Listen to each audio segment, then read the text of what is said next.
I didn't expect that fucking start. This is a Royal Rumble episode of the podcast, and fuck that guy because he is now no longer part of Endeavor. He's no longer part of WWE. He's fucking gone. He's gone. He's out of here. That fucking nasty, disgusting man is gone.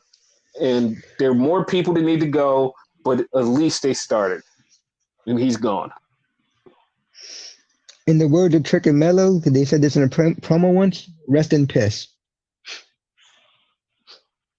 So, yeah, he's completely gone. He's done. And it's all because snap it to a Slim Jim. Oh, yeah. It's all because of Slim Jim. Slim Jim said, you know what? We don't want to be involved with this fucking disgusting piece of shit. And they took their money. They was like, we're suspending our stuff. And TKO was like, that's a lot of money that they're taking off the table. So you know what? Fuck you, dude. You got to quit. And he quit. And he's gone. So good for him. Good for him. So, yeah. The guy like stack up on some fucking Slim Jim. Shit. So the Royal Rumble. It was... I say that I love when a lot of people complain about the Rumble. Like, they literally just get, like, super mad. They're like, you know, the Rumble isn't as popular as it used to be. Like, there was, like, it's not even, like, everybody was just, like, sitting on their hands. And, like, nobody was hyped. But it's like, not really. Not really. Like, to me, it was, like, not really, but okay. Okay. So it started off with the Women's Rumble, and it started off with Natalya at number 1, and this was way too fast because Naomi was number 2. I was like, the fuck? I was like, the rumors had been out. We had said it, and like we was like, oh, Naomi's coming. Naomi's going to be in a Rumble, and she just was number 2, and it was just like, that was super fast. And it was super fast. She should have been like number 15 or something, like something towards the middle, right? Yeah, it should have been like more, it should have been like more of a surprise, but there was another surprise later on that like I was already privy to. But the funny thing about it was like Naomi came in and Michael Cole immediately just goes, yeah, she was away from the company. She's been away from the company for a while. She even went to TNA and won a Knockouts championship. She just lost it, and she just like and now she's back here, and it's like, oh, like you just acknowledge her whole existence outside of WWE. It was like, oh, that was nice. Which they never do. So yes. Yeah, I love that. And then number 3 was Bayley, and I was like, okay, this is a little sketch because Bayley was my pick, and I thought Bayley was going to win the Rumble. And I'm like, she's number 3. This is a little sketch, and you know, and then we had Candice LeRae, and Candice came in, and Candice started doing stuff that I was like, yes, this is exactly what I want. I complained about it on our podcast, but like, this is the Candice that I want. And she was in there, but then here comes number 5. That shocked a lot of people, and this was, and everybody that says something dumb about this, I'm going to prove you wrong as I talk about this, because number 5 was Jordynne Grace, the TNA Knockouts champion. How did you feel when Jordynne Grace walked out there? Oh, I felt great. Like, she came out with the belt and whatever. Like, you have to remind me that Mickie James came out with the belt when she had it, but because I felt like that was the first. But like, I don't know, like. This felt good. It felt good. That's all I can really say. Like, props to her. So as she's getting in the ring, like people was like, "Oh, nobody's gonna know who she is." Blah blah blah. Whatever. She got in the ring and they started a TNA chant. And then as she's beating up people and she gets face to face with Naomi, the crowd just goes crazy. And it's like, they know who she is. They know what they just watched. They know the 2 matches that they just had. They know the existence of TNA. They didn't try to hide it. Like, the fans were like, yeah, we know exactly who she is. Woo! I was like, yep, that made sense. That made all the sense in the world. Yeah. So then Indy came in, and then Asuka came in, and Asuka was, it was a couple of spots where I was like, yo, Asuka's going to fuck Bayley up. Asuka's going to fuck Bayley up. and she didn't, and it was actually a shock. It seemed like, and Bailey did not know that Asuka was in the Rumble either. Yeah, it was like a shock, and it was like, what the fuck? But it was fun. So then we had Ivy Nile, and Ivy Nile. This was like the most like badass Ivy Nile I've seen on the main roster in a while. But like, she was beating the fuck out of people, throwing people around. I was like, okay. And then Bianca came in. Then Tegan came in, and Kaden Carter came in. I mean, she did a couple of things. And then we had Chelsea Green. Chelsea Green came in, and it was so like I immediately knew she was gonna like. I was like, oh, they're gonna throw her right out. They're gonna throw her right out, and like she almost did. Like, as soon as she got it, she almost got thrown out, but she got back in the ring, and then like she started fucking around, and then there was Piper Niven, and Piper Niven came in and helped her, but then Bianca Belair like threw out Chelsea Green. Xia Li came in. Fucking Zelina Vega came in. I don't know what she was dressed as this time. And I'm mad about it because she said, hey, I'm going to dress as this anime character. I'm like, all right, cool. And then she came in as like something totally different. I'm not even sure. Like, I want to say it was from Overwatch, but it's like, I have no idea what it was. And I'm a little lost. And she didn't even say what it was yet. So I'm like, I'm just a little lost right now. I think it is Overwatch. It looks like what's her name?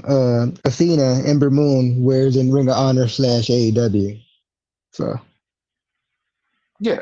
And then Nia Jax came in and just started killing people left and right. Shotzi came in, like a bunch of people. And then here comes Becky Lynch. Becky Lynch came in, Shayna Baszler, Alba Fire, and Nia and Becky are going at it. And everybody's trying to get Nia out. Everybody's trying to get Nia out. And Renegade said, yeah, I kind of think she's going to win. It's like, who's going to get her out? And I just kept saying, you know, like maybe, you know, just stuff. I just kept saying stuff. that's literally what he said. Like, he no sold me on that shit. I was literally getting kind of pissed. Like, tell me something. No Yeah, stuff. this stuff. And then Valhalla came out at 24. And Valhalla comes out, and all of a sudden, as she's coming out, R-Truth runs out. R-Truth runs out and gets in the ring, runs right past Valhalla, and gets in the ring. And Adam Pearce is like, dude, what the fuck are you doing? And he turns around and Nia Jax just throws him over the fucking top. And he gets eliminated from a match that he's not even in. And Adam Pearce is like, you're not in this. This is the women's rumble. He goes, my bad. And Valhalla is so fucked up that she gets in the ring and she gets eliminated immediately. Is she the new record or no? I think she's the record for the women. She's a record for the women. Okay. So Michin came in, Zoe Starks came in, and then Roxanne Perez, who they accidentally fucking spoiled when they were showing Randy Orton earlier. They accidentally spoiled Roxanne was going to be in this. It was like, okay, like we kind of figured she was going to be in this. And then number 28 came out, and it was Jade Cargill. She was a fucking star. Like, soon as the music hit, everybody was like, wait. And they just looked, and like, soon as she came out, the crowd popped. They fucking lost it. They started holy shitting. Soon as she got in the ring, she stood there for a second, and everybody just like losing their fucking shit. And she wound up throwing Nia out. And she did not only throw Nia out, she threw Nia out and Becky. She threw Nia and Becky out. That's fucking crazy. Yes. And then here comes Renegade's favorite person, Tiffany Stratton. She was number 29. And I thought that number 30 was going to be somebody different. And somebody out there is like, oh, you thought it was going to be Mercedes. No, I didn't think it was going to be Mercedes. I actually thought it was going to be April. Thought it was going to be AJ Lee. But it wasn't. It was Liv Morgan. And Liv Morgan is back. I knew she was coming, but I totally forgot because this Rumble was just like so crazy that I totally forgot.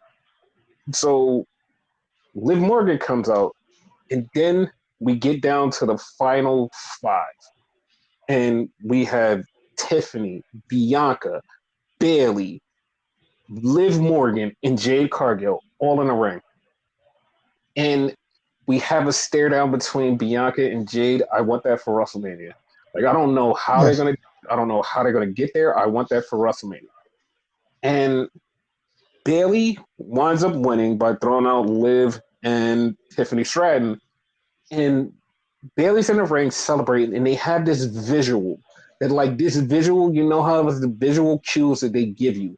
It's a visual cue of Liv Morgan sitting next to Tiffany, sitting next to Bianca, sitting next to Jade. They're all sitting there on the floor looking because they all got eliminated minutes before. They're all looking at Bailey, and it's just like that's a murder.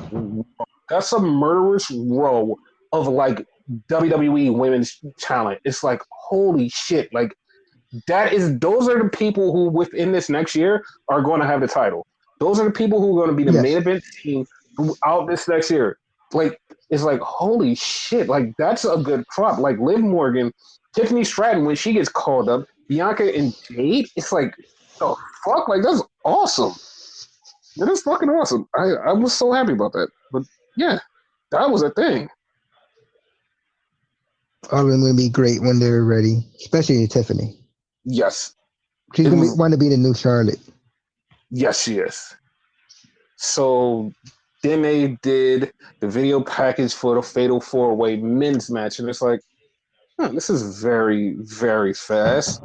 Like this was a second match, so we had AJ come out. Well, no, Orton came out, then AJ came out, and then we had a Slim Jim package for LA Knight, and then LA Knight came out, and then of course Yeah.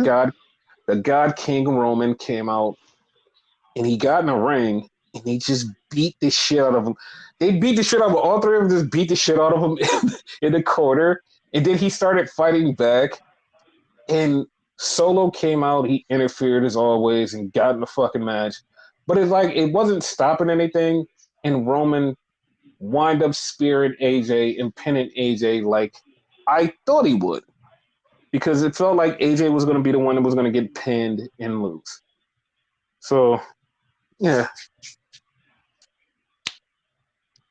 Like I wonder what they're gonna do with this whole AJ situation because he's been in his evil ways, I could say, because like it's like solo AJ now. So I wonder where they're gonna go with this now. I'm going to say there could be a faction for AJ or something. There could be a lot of things, but I don't think AJ is just going to be running around just being evil with no direction. I feel like there's a direction here, and whatever the direction is, it's going to be kind of, something. It's going to be something. Okay. So, and I heard from a source that because of Brock Lesnar being implicated in that lawsuit, they didn't bring Brock Lesnar back, and they need an opponent for Gunther at WrestleMania. So what I've been hearing is kind of it could be LA Knight against Gunther, and I'm like, I don't know how I feel about that. I mean, because LA Knight was supposed to go against Logan Paul for the U.S. Championship, so if they switch him over and he's going for the Intercontinental title, I'm like, I mean, it's a thing. Like I don't If I'm know. not mistaken, I think we had a LA Knight Gunther feud too at one point. Like we already had it, I think. No, No? because Okay, the because I swear that was a IC, thing already. you remember the IC title has always been on SmackDown on Raw. It has been on Raw. It hasn't been on SmackDown. If I'm not mistaken, Okay. yeah. Like the whole time LA Knight's been here, like Gunther's been on Raw. And Gunther fought Miz, but also Gunther's had that title for so fucking long. I don't know who he fought. But here's the thing though. Hmm. LA Knight, his first match was against Bray Wyatt. His first match, LA Knight's first match was against Bray Wyatt. And that was last year's Yeah. Royal Rumble. And LA Knight, the next person he faced, I don't even remember who it was. And then he went on this whole huge run of everybody else. I don't remember him facing Gunther.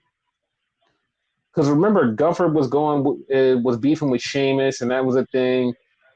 And that became a big, huge thing for a while. So I don't remember him facing him at all. Okay. Because I don't know why. Like, I vaguely remembered it, but I could be mistaken. Whatever.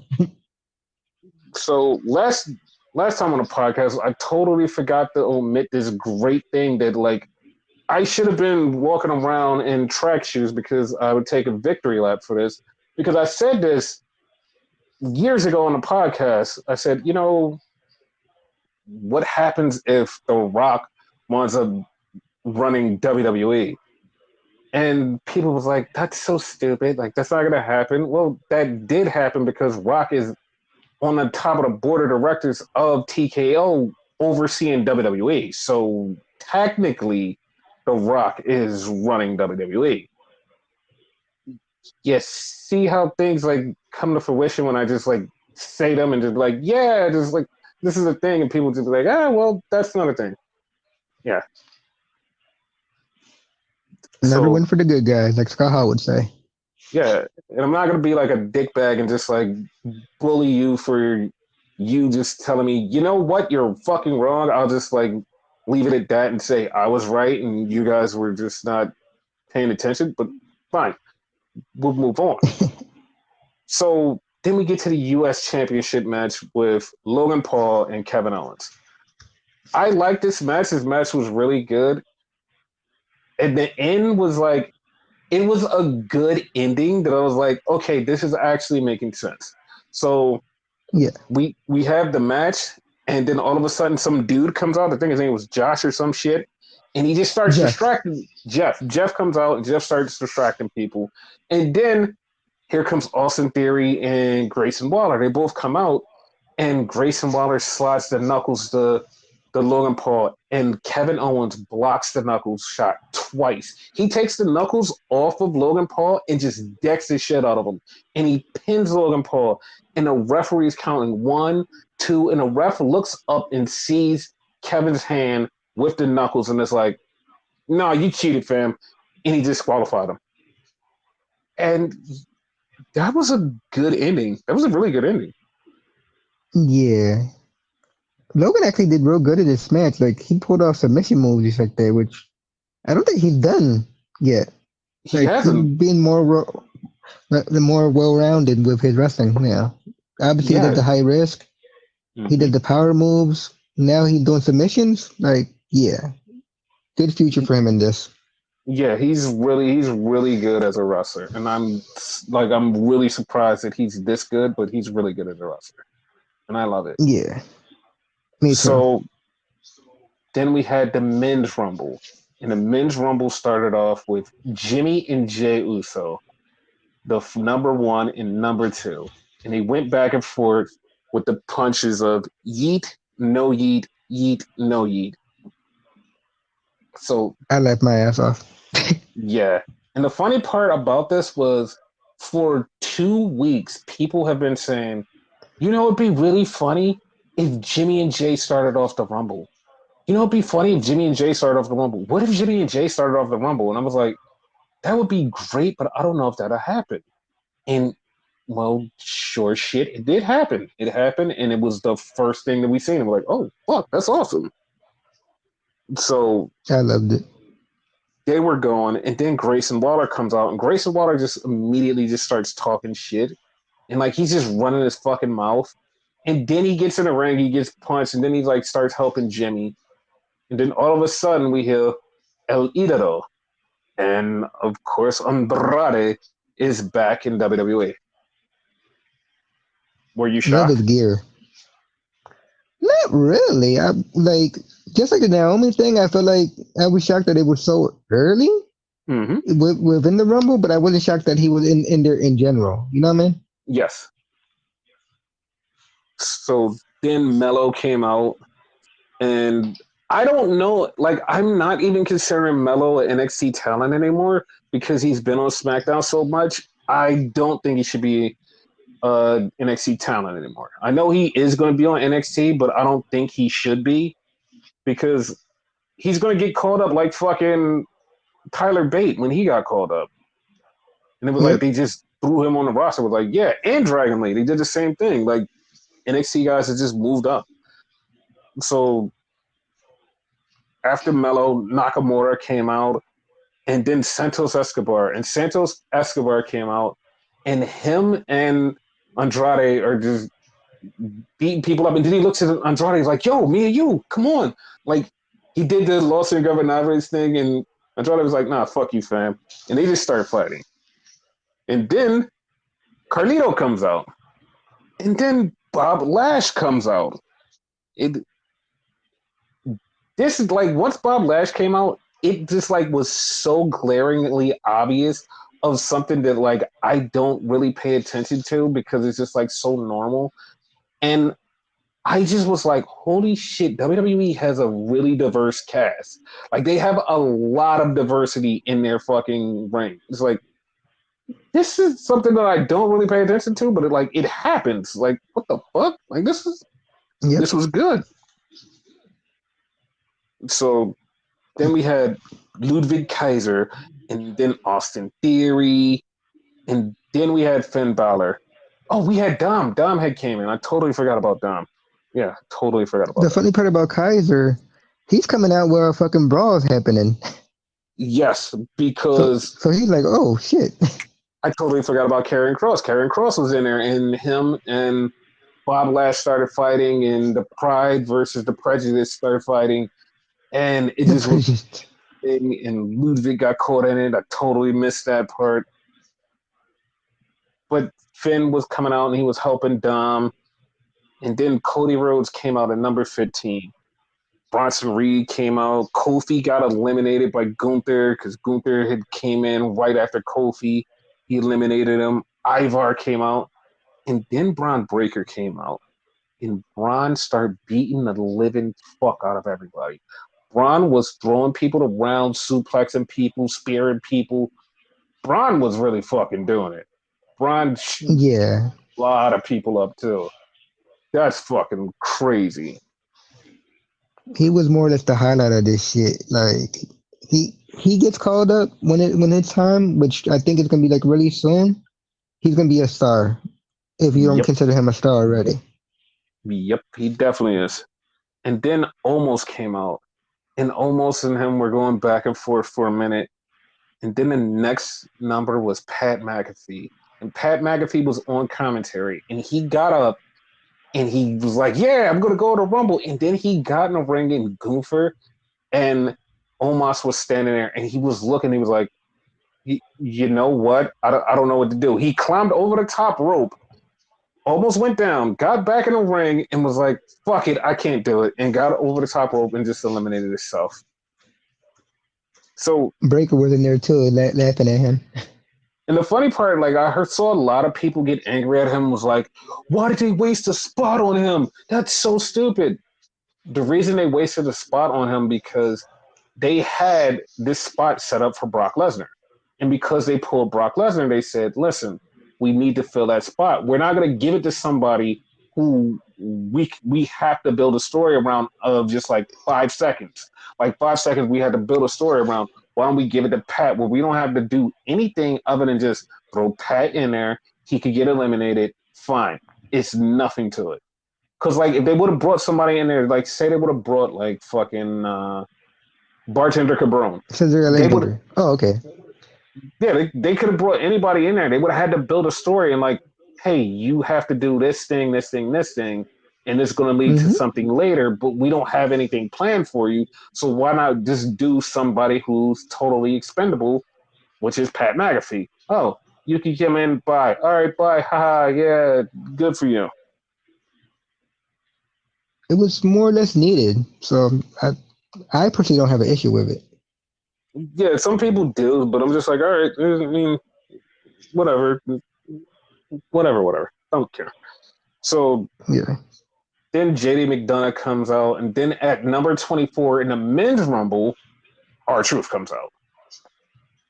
And Shout Truth out to my comes, girl who protected that. Because as soon as he came in 24 with the women's, she hits me up like, Truth is gonna be 24 in the men's. Watch. I'm like, okay, and she was right. So shout out to my girl for that. And she was right. Then the Yep. Miz came in. Then Damian Priest came in. Then at number 27, CM Punk came in.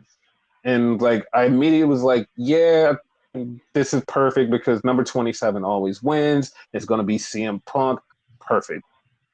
Then Drew McIntyre came in. And then I was like, oh, Ricochet came in right after that. And then Drew.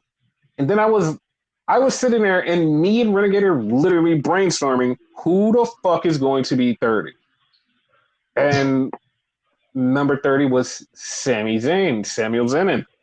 Like, okay, Sami Zayn's here. And shit just start going off the rails. They start fighting. And we get down to the last five people. Well, not last five people, last six people. It's Drew McIntyre, Gunther, Punk, Cody, Sami Zayn, and who was the other person? I totally forgot who the other person is. I'm totally blanking. It was I did another too. person. It was one more person. Damian Priest. Damian Priest was the other person. And once again, it was another thing where it's like sight scene where you're like, oh, these guys are main eventers. These guys are the main event. This is how it goes. Priest and Zayn get thrown out. Then it's just Cody, Drew, and Punk and Gunther. And they're going back and forth. Gunther and Drew are beating the shit out of Cody and Punk. They're even trading off and just beating the living shit out of them. They wind up going at it. Punk throws over Gunther. Cody throws over Drew. So it's just now down to Punk and Cody. And they're going at it. And they're going at it. And by this time, Punk is out of it. Punk is gassed. Punk is like just damn near hanging on. He's fucked up. Punk's like, man, fuck it. I don't know how to deal with this. And Cody is just still fighting, and Cody's going, and Punk hits him with the GTS.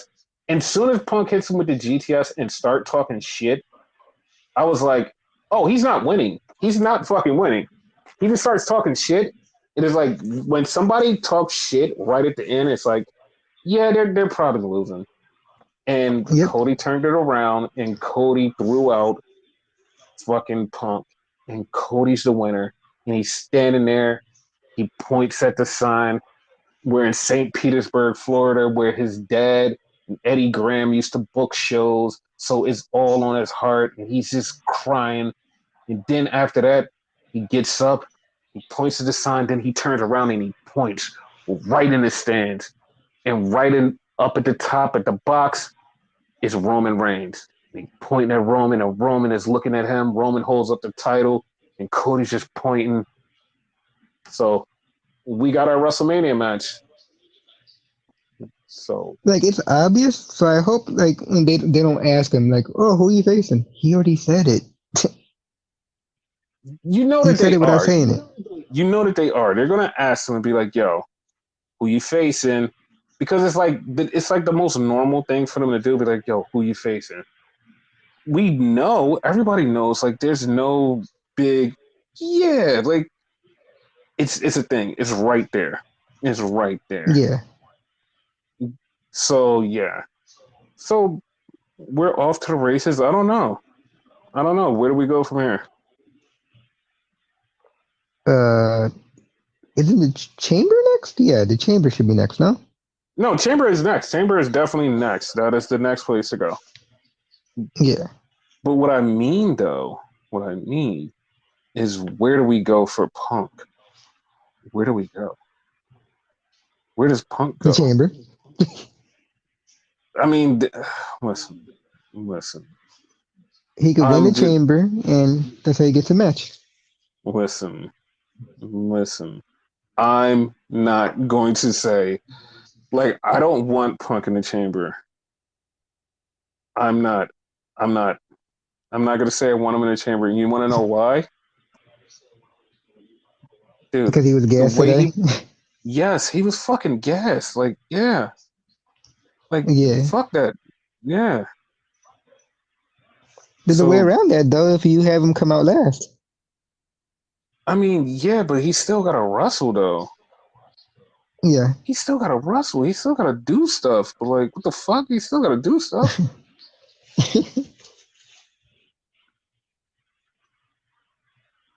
But yeah, that's the thing. So now we go over to AEW land where we go to Rampage. And Rampage was a thing, and it started off with Lee Moriarty versus John Moxley. And they had a really good match. John Moxley wins, but after the match, Shane Taylor jumps John Moxley, and that sets up a tag team. This is what's really funny because like it wasn't explained on commentary, it wasn't explained backstage, it wasn't explained online. It's just like Moxley got beat up by Shane Taylor and Lee Moriarty. There was no explanation, but they were like, "Hey, we're gonna have a tag team match on Collision. John Moxley's gonna get his revenge. It's gonna be him and Claudio versus Lee Moriarty and Shane Taylor." I'm like, well, why didn't you just like give like Claudio a thing where Claudio's like, you know what? I'm gonna team up with my homie and help him out. It was just like Yeah. kind of like, huh? It was kind of random, but I'm like, all right. I don't have a beef with it, but it's like, all right, that was a thing. Or he came out with the save or something like that because no one saved him either. Like he just got his ass Yeah, beat. yeah, it was kind of weird. So Yeah. then we had Angelo Parker in the back, and Anna Jay is about to wrestle, and he's like, listen, man, he was like, I don't know if it's true. I don't know. I want to know if you was the one who set me up with the kiss with Harley Cameron. And Anna Jay slaps the living shit out of him, and I would have too. Like, Yeah. dude, like she was like, I've had your back since the beginning. I'm your friend. I'm one of your best friends, and you question me?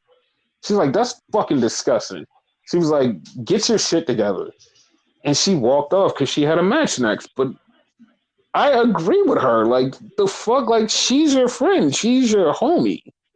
Like, she has your Nah. best interests. 100%. Like why question it? You know what I mean?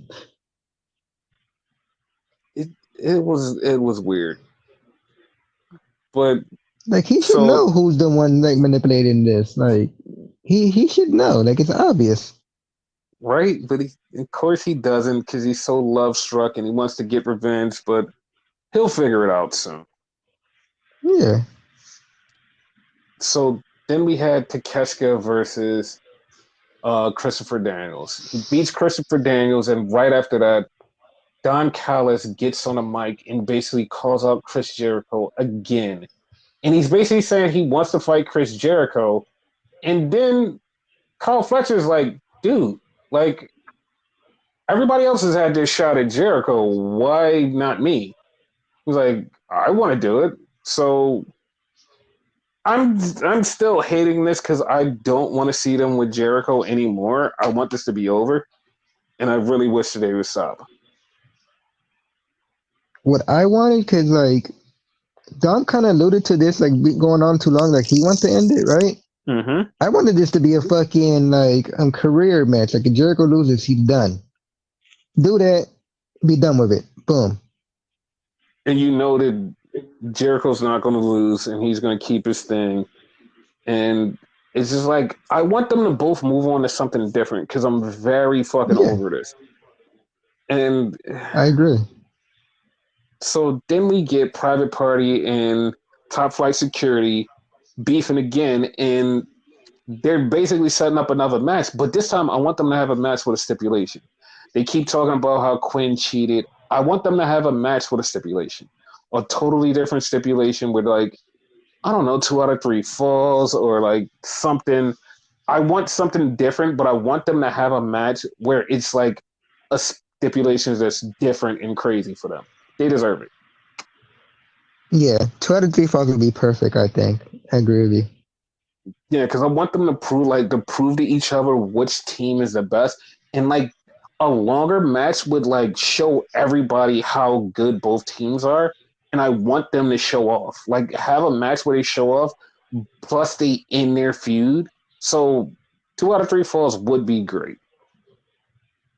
Or like they just popped in my head, right? And Mm-hmm. I don't think this ever been done. You know more about wrestling than I ever could imagine, so you tell me this been done before. Mm-hmm. A tag team Iron Man match. Yes, this Like has it been done doesn't have to be before. like an hour. It has been done because I was gonna say Mm-hmm. it doesn't have to be like an hour long. Like it could be for a show, maybe like 20 minutes, 30 minutes, what have you, and Yeah, just go for it.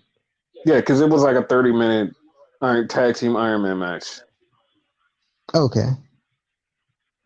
So then we had Anna Jay versus Ruby Soho, and I was actually shocked that Anna Jay won because Ruby Soho basically was like she was by herself because Saraya and Harley Cameron got kicked out, so she was by herself, and Ruby Soho lost to Anna Jay with the Queen Slayer. She choked her out. I was like, oh, that's different.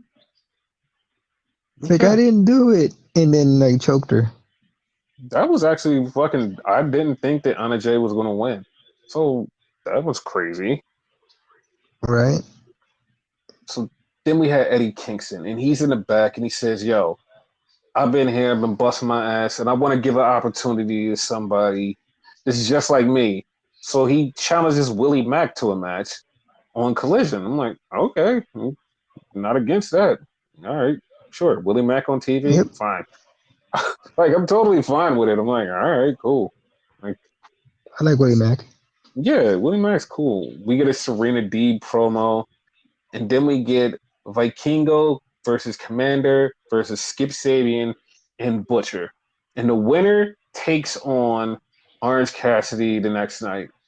And I lied to you not. Like I read the spoilers and I read something completely different than what happened. I swear to God, like there was like 10 spoilers and everybody was like, oh, Skip Sabian won, Skip won. Like, yeah, no, Skip won. And then Komamder won. I'm like, wait, what the fuck? Like, how does it like everything else was like completely down to the detail accurate. And the spoiler was like, no, Skip won. And then like I'm waiting for him to win and fucking Komamder wins. And it was like, okay, that was different. I did not see that coming, but okay. So yeah. Spoilers fuck you up sometimes when you read them. Like And then especially me, because like I swear the whole show fucks up when I read them.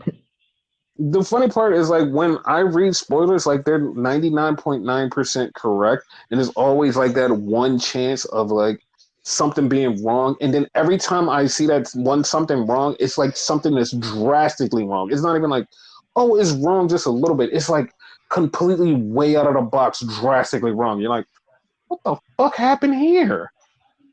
Yeah. It's just so random. It's like, what the fuck? So then we go to Collision and we have John Moxley and Claudio versus Shane Taylor and Lee Moriarty. And they just beat the shit out of each other. They beat the shit out of each other. And of course, Claudio and Moxley win. And at that point of the night on the Collision, I was like, oh, this is the match of the night. I was wrong. I was very wrong. I was very, very wrong.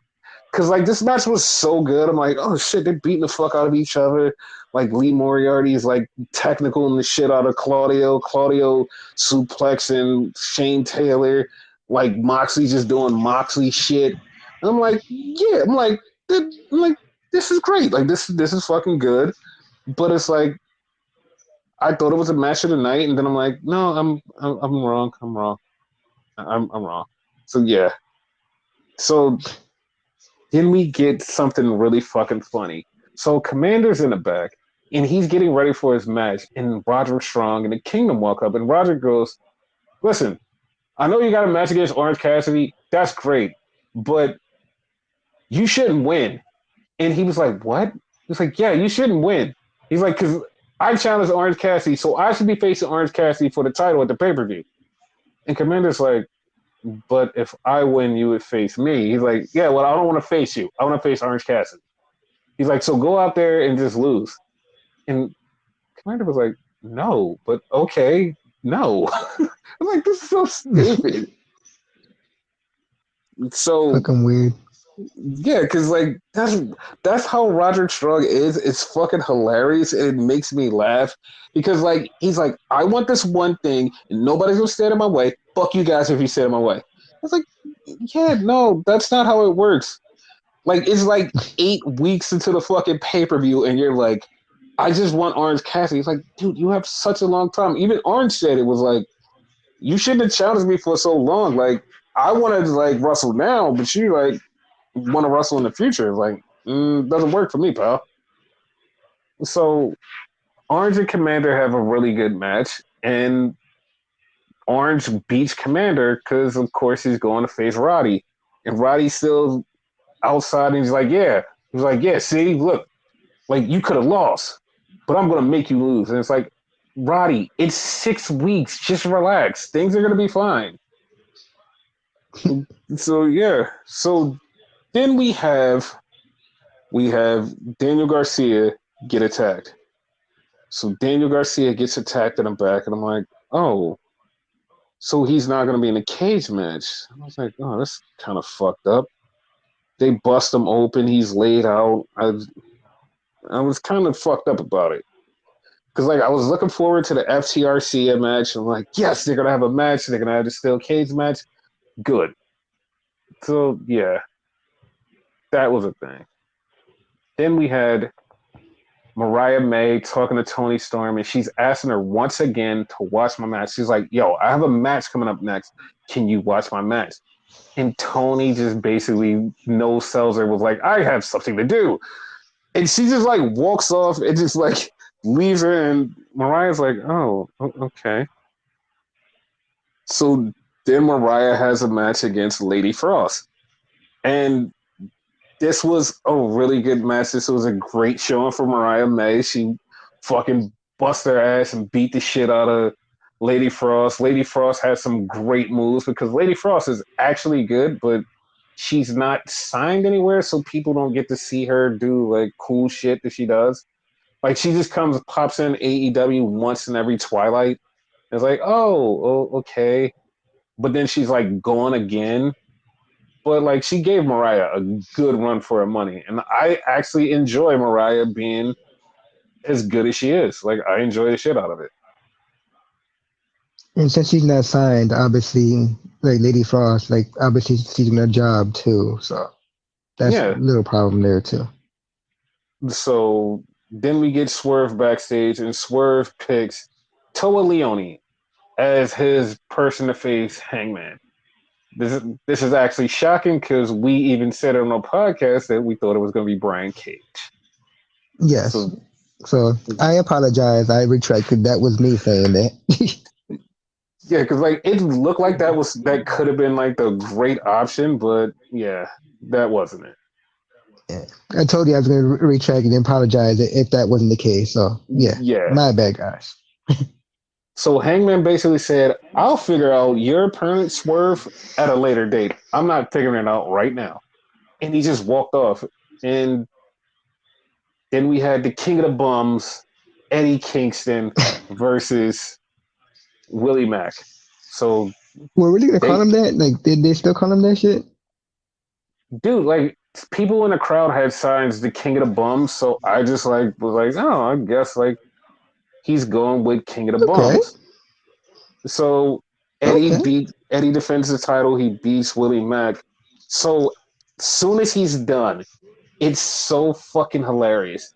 Eddie's done. He's walking off, and then Brian walks right by him, and Brian just like no sells him and just walks right by him. And Eddie's pissed off. Eddie gets on commentary, just starts talking shit about Brian. Him and Nigel McGuinness going back and forth talking shit about him because Brian is facing Yuji Nagata, Blue Justice, and it's like this is awesome because it's a New Japan guy versus Brian Danielson, and it's like why not? Like the fuck, like this is awesome. And of course, Brian gets the win because, like, once again, at this point, I'm thinking this is my match of the night. Okay, so that's big. I'm like, oh, this is the match of the night. So then FTR is in the back and they're talking and they're like, yo, listen, our person got beat up. We don't know what we're gonna do. And Mark Briscoe goes, yo, I could be your third. Like, we're family. I got your back. All right. And then here's something for you that makes you happy. You ready for this? Okay.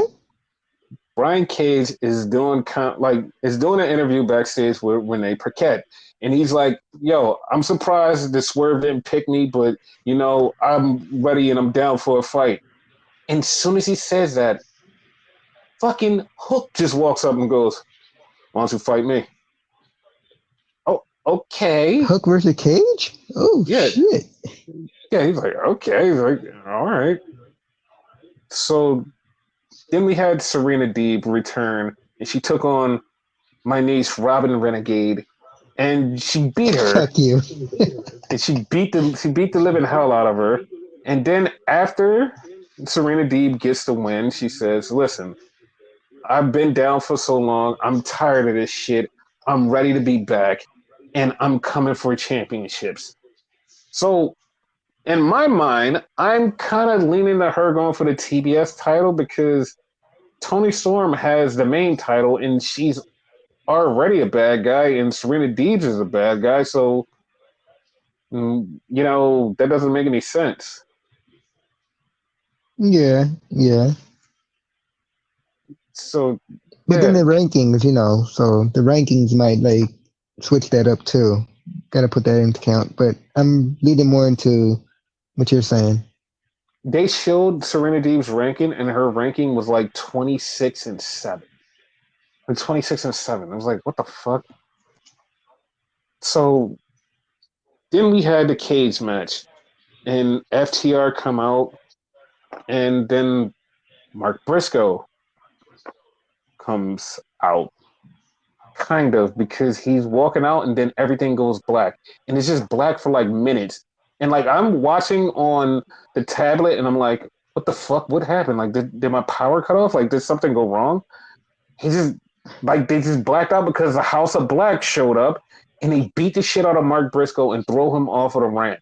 So Mark Briscoe's done. It's just FTR versus the House of Black, and they just beat me shit out of him. And then all of a sudden, taped up and bandaged up, here comes Daniel Garcia. Daniel Garcia comes down. They're fighting on the outside. House of Black is beating the shit out of each other. Tables are involved. Chairs are involved. They're on the outside, mind you. They still are on the outside. They didn't even get in the cage yet. This is an elimination cage match. People are supposed to get eliminated. They're fighting, and then all of a sudden, Cash jumps off of the top of the cage. Yes, that's right. One member of the FTR, no flips, just fists, jumps off of the fucking top of the cage. Cash Wheeler jumps off the top of the fucking cage. That was crazy. Out of the two, Cash is my favorite because like he does like other shit other than just pure wrestling, which it's not bad, but like he tends to go out there like he does frog splashes and shit. Yeah, I love both of them, but it's just like it is so crazy. So Yeah, House of Black were trying to get out of the cage. They were beating the shit out of them, and like everything was, it just was going, and stuff was happening, and you're like, holy shit, this is great.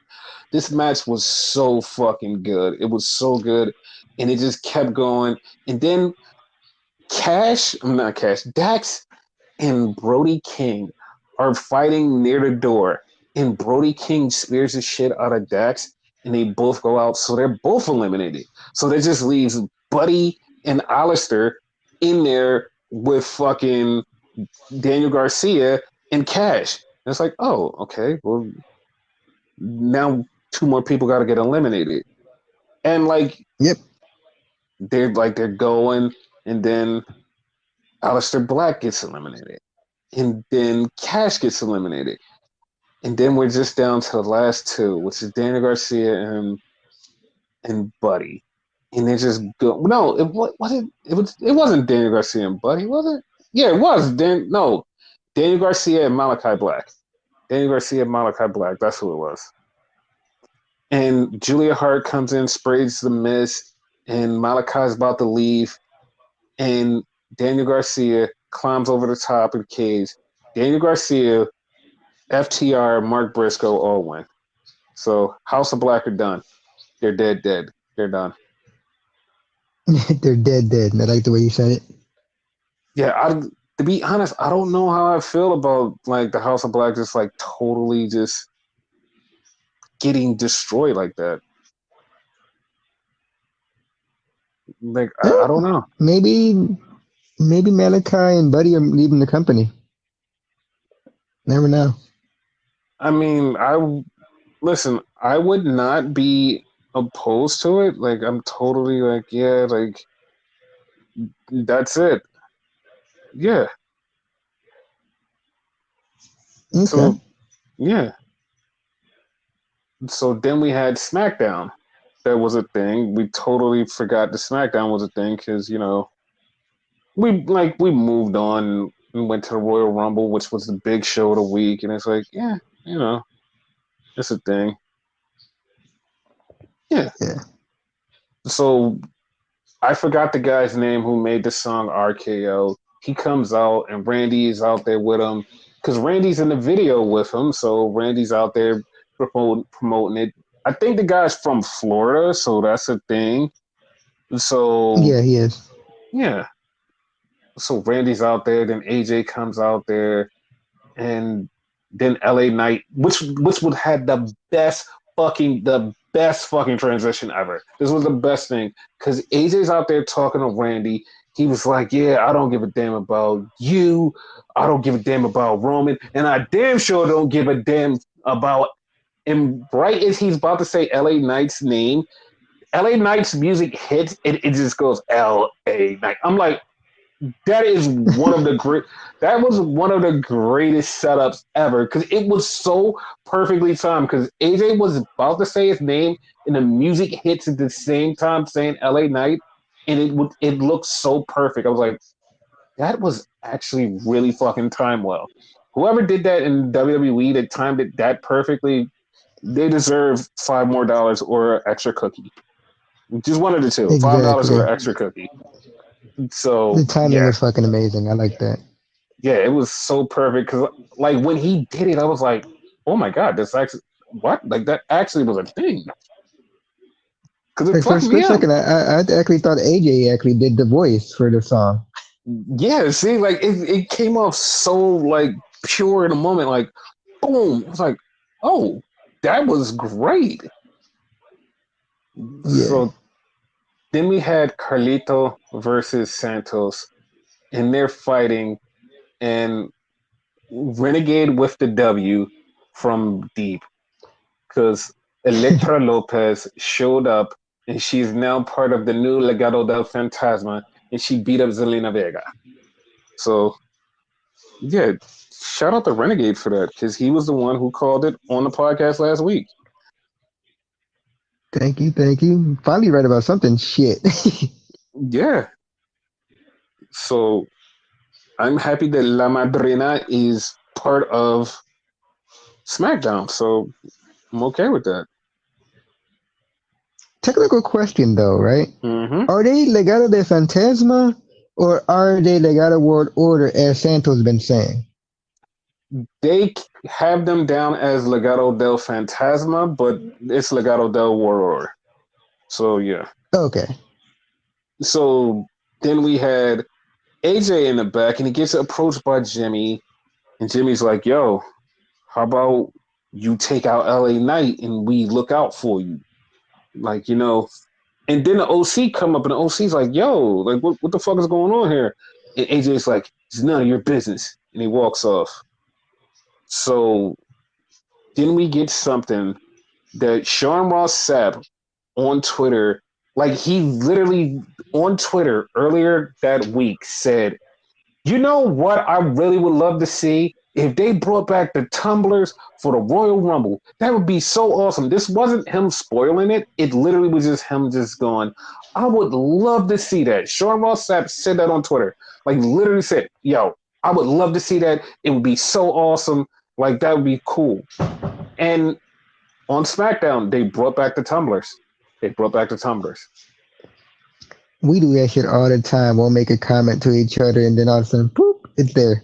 Yep. So here's the funny part. They had Ava come up because she's a general manager, and they had Ava with Nick Aldis, and people were coming in picking out numbers, and yeah, good for them. But looking at the Royal Rumble now it makes sense why she was there because we had a couple NXT people in it. So Yep.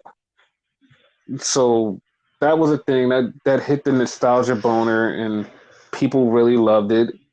And then we had Kaden Carter and Katana Chance versus the Kabuki Warriors for the Women's Tag Team Championship. And did you think that the Kabuki Warriors were going to win? no, absolutely not. Especially not on SmackDown. Not like a regular SmackDown, like a throwaway. This is like a go home show type shit. Like no. Mm-hmm. So yeah, this was a thing, and we got new tag team champions, and that was awesome. Yeah, So pleasantly surprised. yep. Then we had a thing between the Pride and the Prejudice, and this you go ahead, you tell me your thoughts on the Prejudice.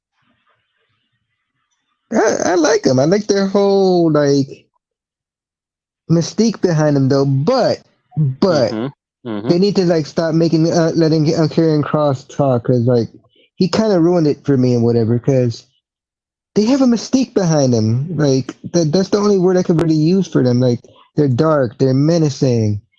Karrion Cross doesn't need to be talking, especially addressing the fans and whatever. You know, I Mm-hmm. see him in this iteration of Karrion Cross.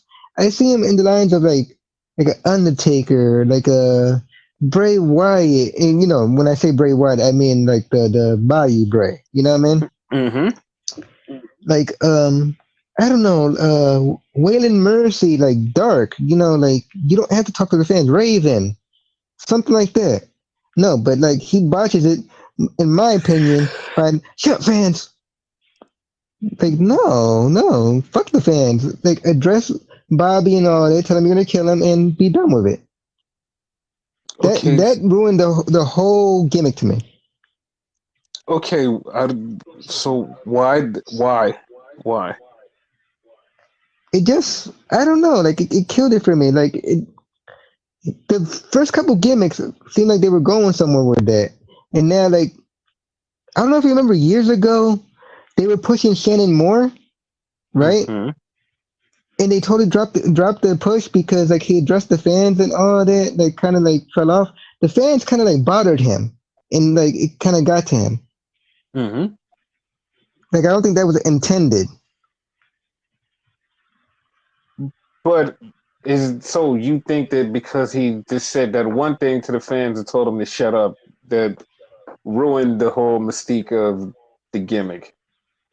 For me personally, it may not do it as a totality, but it did for me. They might Okay. pick up on it later, but it ruined it for me.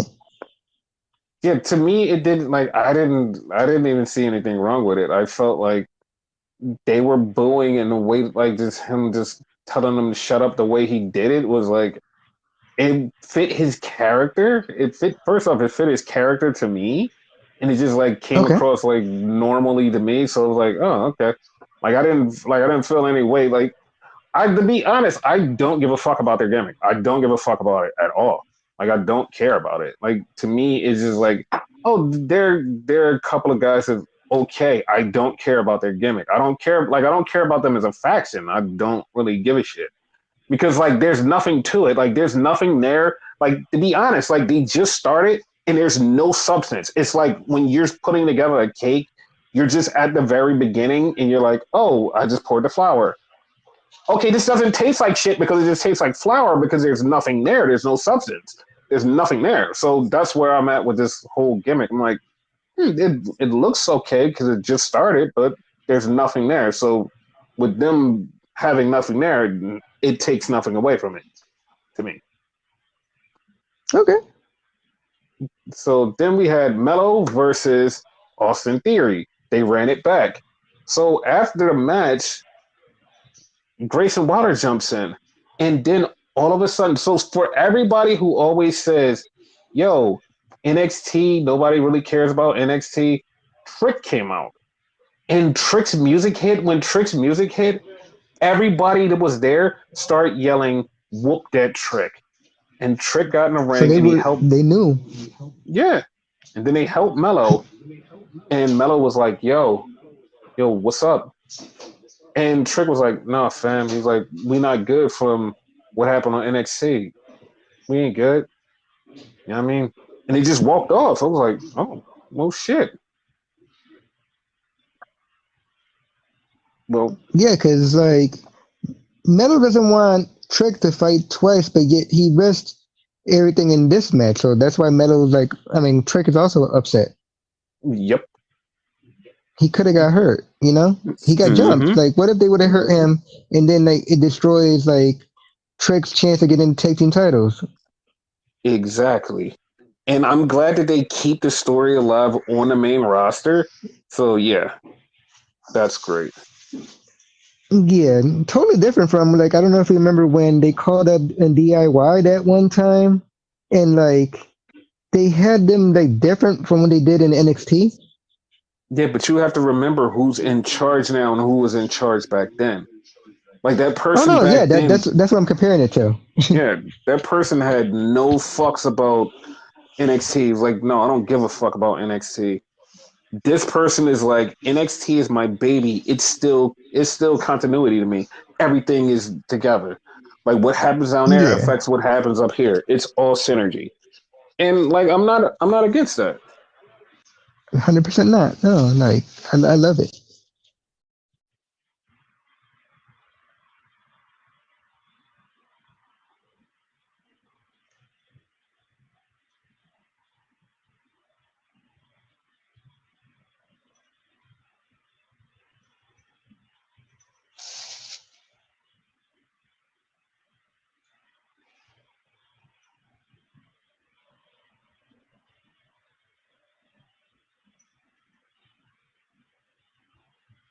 So then we had AJ attack LA Knight while LA Knight had a match with Solo Sokoa. And that was random as shit. That was random as shit because like he did it because of the bloodline. And then Jimmy came out and Jimmy was like, hey, here goes a chair. You want to use this chair? You should use this chair. And then Solo walked up on him and was like, hey, better use this chair. And he did use a chair. He used a chair on them and beat the shit out of them. And then Randy came out and Randy hit a RKO on Jimmy, Solo, AJ, and LA Knight. That was fucking So, hilarious. Everyone got like caught a fucking RKO. so like they still have Randy as a huge star. So like I wonder where this is going to go. Like I wonder like Right? what's going to happen at Elimination Chamber. What happens there? Because like right now it's like no one knows what the hell's going to happen at Elimination Chamber. Because like first off, Roman's not wrestling at Elimination Chamber. Roman's not Okay. wrestling at Elimination Chamber as of now. As of now, I'm not saying it's fully in stone. As of now, he's not wrestling at Elimination Chamber. So that's one thing. But like they do need matches at Elimination Chamber other than the two Elimination Chambers. So what are they going to do? Um. So okay, we're past the Royal Rumble. So they showed the commercial for it. So fucking Rhea Ripley was in it. So evidently she's gonna defend her title. No, I know Rhea Ripley's going to. She's probably going to defend against Nia Jax. Like that's Yeah, something I've which been. you mentioned before on here. Yeah. So like her against Nia Jax. I'm wondering. I'm wondering if they're going to have Bronson Reed in some type of match. I'm also leaning to Gunther versus Jay Uso. Like that's another one that they're gonna have there. But like, Hmm. what are we gonna do with Randy? Like, because Randy's on SmackDown, and if Cody's going to SmackDown to face for the title, then what are they gonna do for the Raw title? Because like, unfortunately, that's probably the way Punk's gonna get in this. But like I said, I don't really want him to be busting his ass for like hours in the fucking elimination chamber and then just like being fucked up at the end. I don't want that. But like I think Yeah, that's I think the elimination chamber is different from the Royal Rumble though. Like they could eliminate a few people before they get in there. Gets in yeah. there, fucking GTS, GTS, boom, and be done with it. Just two GTSs and finish. Yeah, because I hope it's like that, and then he just like goes to WrestleMania and fights Rollins. But I'm like, I don't know, man. Like, I'm not being a dick, but like, he just feels like he's just tired a lot. Yeah, no, you're absolutely right. He was gassed like a motherfucker on that shit, and he was only 15, which is halfway there. So in No, retrospect, he it wasn't even really only wasn't that long. 15. He wasn't 15. He was 27. That's 27, even okay, because you said 15 earlier. That's no, even worse. 15 was Cody. 15 was Cody. Oh, okay, I got my numbers messed up. Okay, 27, yeah. Okay, so now that you mentioned that, thinking about the elimination chamber, that's not good. Yeah, like him doing an elimination chamber is just it ain't working, pal. It ain't working. Yeah, but that's legit the only way, for real, for real. Yeah, There's other little things they can do here and there, but big way, elimination chamber. basically. And I mean, that's like they need to do something cool.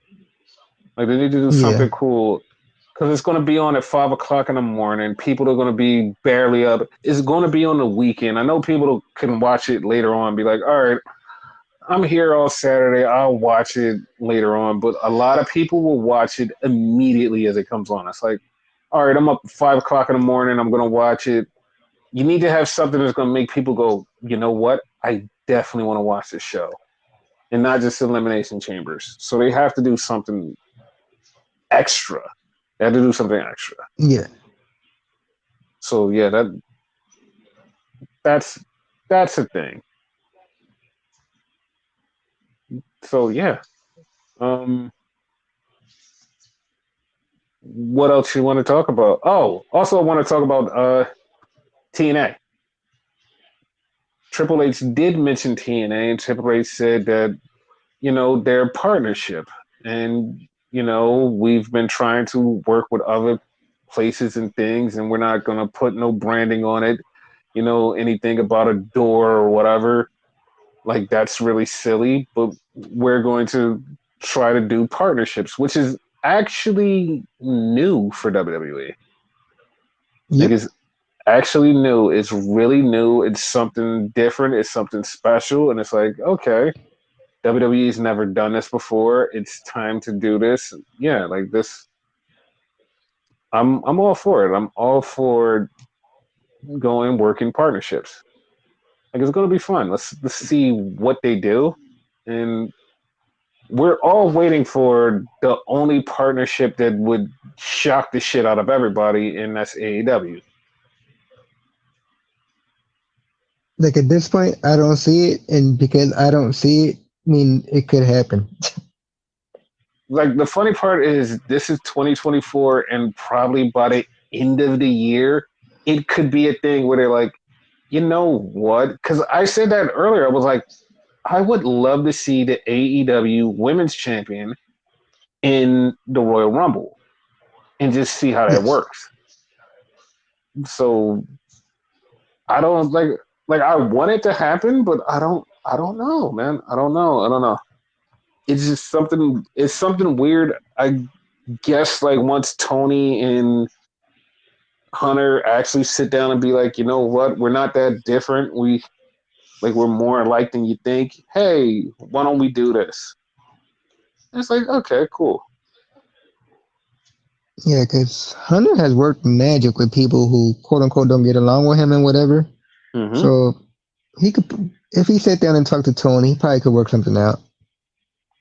And Tony has been tweeting a whole lot, and he's said that 2024 is going to feel like 2021, which is basically the year where Bryan Danielson, Adam Cole, and CM Punk all showed up in the same show, and it was a big deal, and everybody talked about that Double or Nothing. It was like the biggest show ever, and like they had all these debuts, and he's saying it's going to be just like that.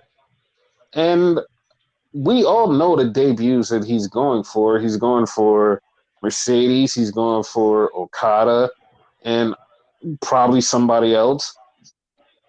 And yeah, but here's the thing about the Mercedes things, which I'm getting so much conflicted stuff, which I stopped covering. And this is like the last thing I want to say about this. It's like I'm getting so much conflicting things where everybody's like, she's 100% going to AEW. She's 100% going to AEW. Is 100%. Then they go, it's 90 something percent. And you're like, okay, cool. And then you just get this one person that's like somebody who's close to AEW and be like, well, you never know what can happen because she didn't put pen to paper. It's like, what do you mean? Like everybody else is saying she's going to AEW. This one person is like, yeah, well, she didn't put pen to paper, so that doesn't mean that she's actually going, but like she's more than set in stone to go. And it's like, if there's no pen to paper, no one should be saying she's going. People are saying she's 98%, 99%, almost 100%. People are saying 100%. These are people who have knowledge of what's going on behind the scenes. They're like, yeah, like 100%, 100%. And it's like, okay, cool. Like, I'll trust your process. But then you have somebody like Dave Meltzer says, well, pen's not the paper, so you never know what can happen. It's like, what do you mean? Like, everybody else is reporting this literally with more knowledge than you, saying it's a done deal, and you're saying pen's still not the paper, so you never know what can happen. And it's like, that's what's fucking me up about this. It's like, it's supposed to happen, but apparently pen's not the paper, and it's making me go, what the fuck is happening? Like, I'm really starting to question everything. It's like, this should be a done deal. Everyone has said this is a done deal, but you're saying no pen to paper, so it's not happening, but it's more than likely to happen. It's like, I don't like that. I don't like that. I need some concrete evidence, but we'll wait and see. And there was a lot of people that was like holding their breath, like she's going to show up tonight. She's going to show up at Royal Rumble. And I'm like, nope, that's not. Nope, that wasn't going to happen. That was never going to happen. Sorry, guys, that was never happened. But yeah, Your whole description of that, the 98%, 95%, 100%, it all gave me flashbacks to like when Randy Orton debuted and like he was injured and like he was the Randy News, if you remember that shit. That's what that shit reminded me of. Like, people need to like shut up. Like, if you're not like 100% sure about it, don't say like, oh, she's definitely coming. If no pen to paper, shut up. It needs to be pen to paper, 100%. But that's also the other thing. It's like, if she did put pen to paper and like they're keeping it quiet, that would make sense. But the people who like are like Dave Meltzer saying that pen's not the paper makes me question everything else. But everybody else that said stuff like Sean Ross Sapp and Andrew Zarian, they literally have had the cleanest track record of being 100% right when they say something like, yo, this is happening. But they also, at the same time of saying this is happening, they also put this caveat: you never know what can happen. This is most likely going to happen, but you never know what's going to happen. And then Dave just going flat out saying, well, pen's not the paper, so you never know what's going to happen. And it's like, okay, now that's kind of shaky to me. It's like, what the fuck? Like, these two people who are trusted sources saying, yeah, she's definitely gone. And then Dave just comes out of nowhere and goes, well, pen's not the paper, so, you never know. It's like, what? Like, why did you now shake my confidence in her totally going to AEW? It's like, what? Like, what the fuck? Like, I don't know. Like, and I'm not gonna keep reporting on this because it gets too messy and muddy. So I'm like, when it happens wherever it happens. And like, I'm not gonna keep reporting on it because I'm getting confused because I'm getting so many conflicting reports. But like I said, when it happens, and that's it. Yeah,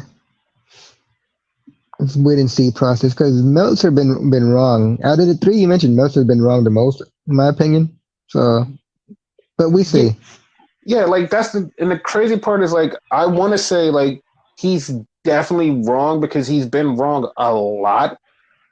But the thing of him being very close to AEW and knowing some inside stuff is makes me go, huh. Like when he reports WWE stuff and gets it wrong, you'd be like, oh, well, yeah, like that's because WWE is probably feeding him wrong information. When he reports AEW stuff, it's like more than 95, 98% right. He's like totally got all of that stuff right because he's closer with AEW than he is with WWE. And this one thing is an AEW thing. And he's been saying this for a while. He said, it always strikes me weird that she hasn't put pen to paper right now. And it's like, well, why are you saying this? Like, I don't get it. Like, I just feel weird. Like, this one person who has like this close knowledge is saying this stuff where I'm like, everybody else that are 99.9% always right, you're making me doubt their journalism. You're like, okay, you saying this makes me doubt what they're saying because you also are very close ties with AEW. So it's like I said, it is very murky. And then Tony tweeting up all the stuff he's tweeting. We'll find out. And also, Andrew Zarian did say something that, like, I'm looking forward to getting the answer to this because I've asked this question of people before. Apparently, Forbidden Door will not be the normal Forbidden Door like it is. It will be Forbidden Door maybe in Japan. And I'm okay with that. I'm okay with that. It's the way it should have been to begin with, in my opinion. Listen, I'm not gonna go into my deep rant on AEW and New Japan's working relationship. I'm just gonna just skip over what I want to say. I'm just gonna say, yeah, like this being in Japan would be great. I think, kind of. Yeah, we'll see. But Andrew Zarian usually is right when he says stuff, so yeah, we'll see. We'll see because like I said, it's probably in Japan. Like if it's somewhere else, I'll be like, oh, well, that's different.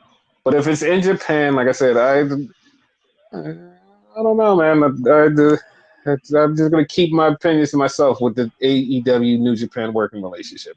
So we're gonna end it there. We're ending it there. This is it. Any last words?